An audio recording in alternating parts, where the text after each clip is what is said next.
training she underwent, she trained with this free diver, Johanna Nordblad, who is a Finnish diver, world record holder.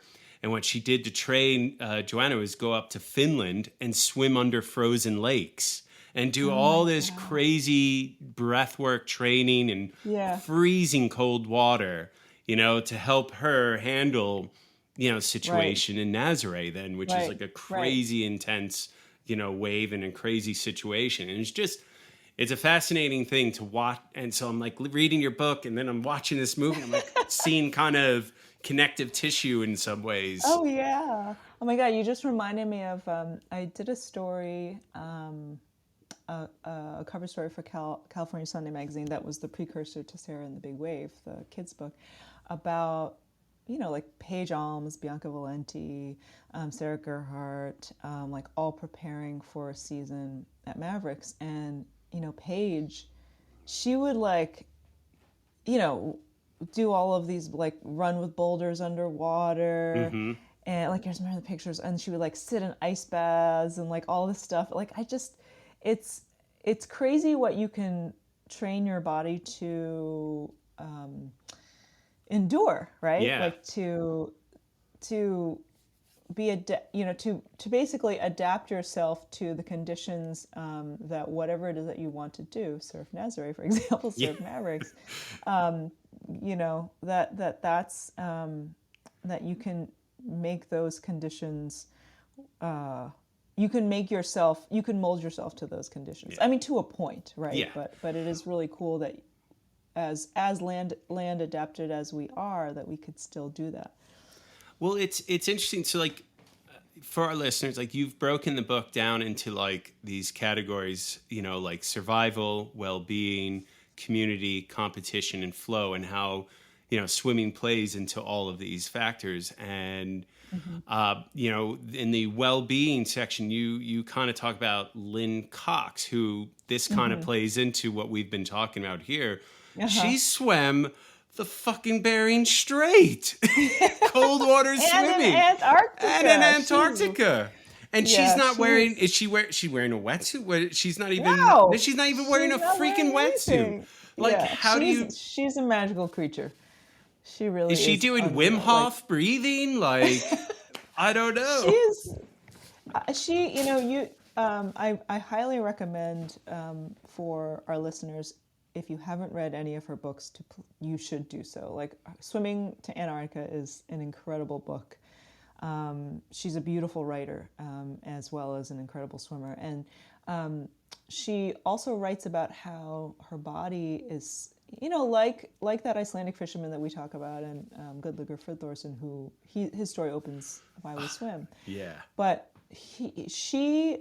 Lynn Cox and Friðþórsson are two examples of like scientifically documented.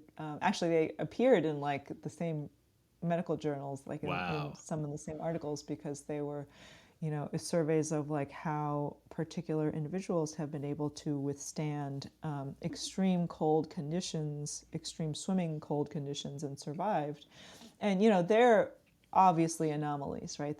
They are biological anomalies, but what they studying them has taught us, sort of in the scientific literature, is pretty amazing. Like, so one of the books that Lynn Cox writes, she writes about how she would be, the scientists would ask her to get into this like tub of like ice water, and she would sit in the tub, and like within a couple of minutes she would raise the temperature of that water very quickly, because she was generating so much internal heat.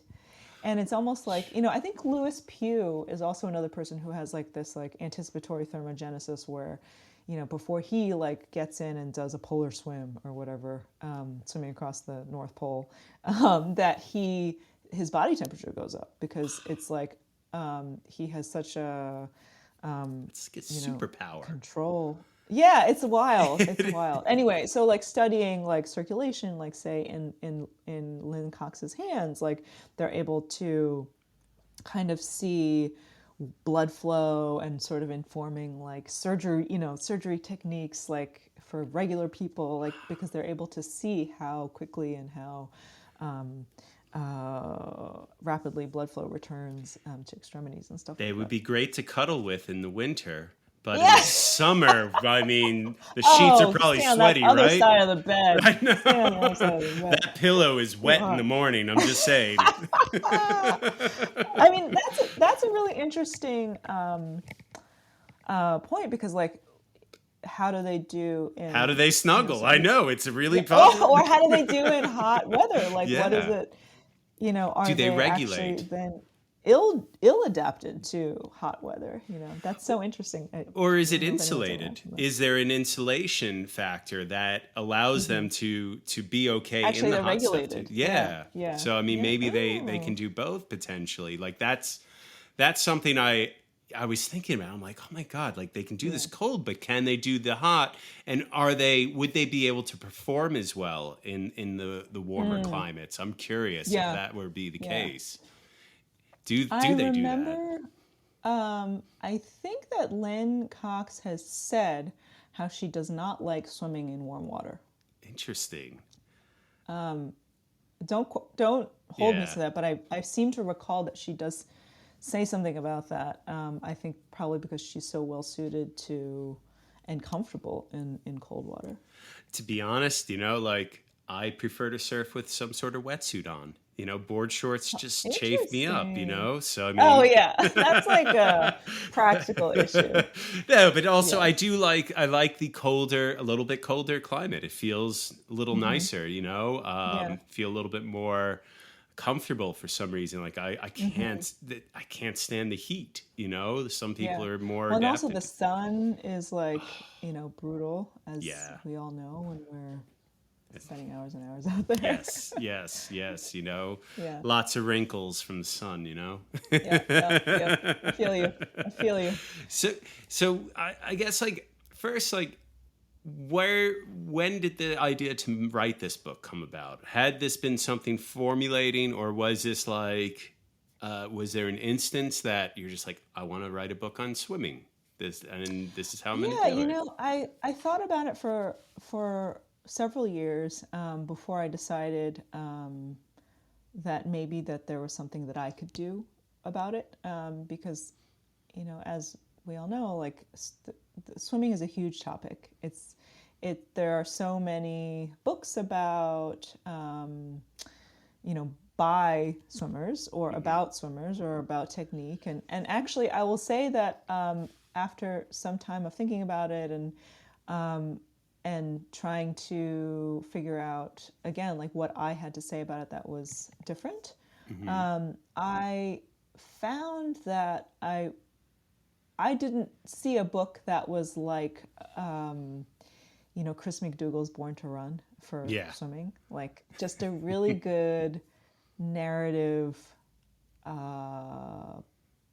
piece of narrative journalism that was about swimming, like that I wanted to write that book for swimmers that was full of really fascinating characters and their stories and what their stories could tell us about just the larger human condition. I wanted to put it into that context. It's not one story the way that Chris does in Born to Run, with this race and the Tarahumara Indians and all that. But I wanted the spirit of that to animate Why We Swim, and it was like one of the greatest pleasures of my life to talk with Chris, and have him be just a champion of and cheerleader of Why We Swim, because I think he saw the Parallels.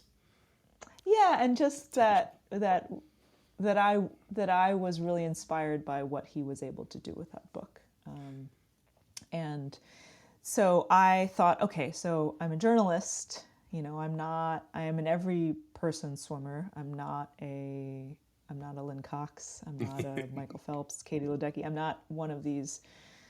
I'm not that person, but maybe because I'm a journalist and the passionate guide, that I could be the person who holds your hand along the way and invites you to meet all these people, and then also then just connects you to what's possible for you.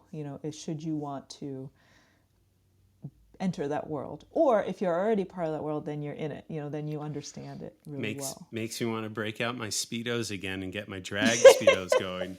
It really was like I was reading this. I'm like, I'm gonna fucking go in winter. I'm gonna swim. Like I started like thinking this, and then it got really cold one day, and I was like, oh, maybe not. I don't know,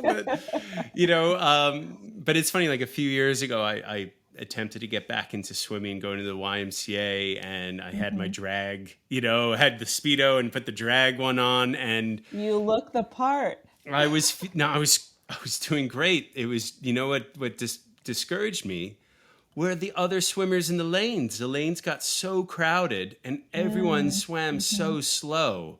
And I was just yeah, that's the worst. I was blowing, not to toot my own horn, but I was blowing past everyone with my long dancing arms and, and then you just have to stop and wait. I mean, I think, that's why open water swimming calls so many people, I think. That they don't have to, it's freeing in a lot of ways. And I think in pandemic, it has been freeing in even more ways. It's just you can go to the body of water near you if you're lucky to be near one that you can get into year round. And I tell you, from the letters I'm getting, people are getting into all of the waters around them. I know. Michigan, winter, no problem. But that says something about us, right? Like as humans, there's a comfort level. There's a soothing, you talk a lot about this in your book, like particularly like the flow aspect. There's something beautiful and monotonous. Like I used to do the 500 free. That was my. Oh, you did? I was the 500 guy. I was a 500. I hated doing the 200, but I did the 200 because that's a freaking sprint, But I was a pure sprinter. I was the opposite of you. I was the distance guy, and I loved going into my head, and I loved having someone count for me. So I was going to say, someone's like, then you could just check out. I totally, mentally was just like 15, 16. Going in full meditation mode, and it's... I love that. I love that state, though. And I think particularly being in the ocean, I imagine, or being in open water swimming, you can reach that state more easily. There's less distraction and less getting in the way. And I think many of us in today's society, with all that's going on, it's so hard to disconnect. And that's one of the few places where you actually can properly disconnect. Like running, you have your phone, you have your earbuds in. Any other activity, riding, bike, whatever, you have stuff, but swimming, you're like... That's what I have really loved about swimming in these, more recent years when connectivity is such an issue for us.